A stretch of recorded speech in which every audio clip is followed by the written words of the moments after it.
আজ সংক্রান্তির দিন বাড়িতে আমরা মনসা পুজো করি। সব মনসা পুজো একসাথে করেছি। প্রত্যেকবার জন্মাষ্টমীর পরের দিন উৎসব করি বড় করে।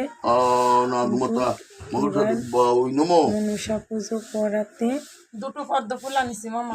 আর বড় করে করা হয়নি, দুই পুজো একসাথে গোছানো বুঝে নিত সকলে। মনে করেছে দিদিরা পুজো করবে না, এই জন্য যার কারণে আইছিল কইলো দুই ঘরের নীতি তা দিদি এখান দিয়ে বলে করেছি নন্দ উৎসবে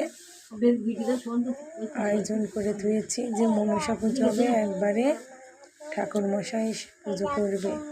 নন্দ উৎসব আমরা নিজেরাই করি ব্রাহ্মণ ছাড়া, জন্মাষ্টমী ব্রাহ্মণ দিয়ে করি।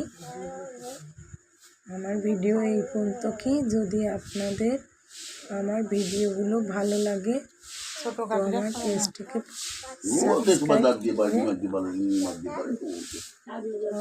পাশে থাকবেন। ধন্যবাদ সকলকে।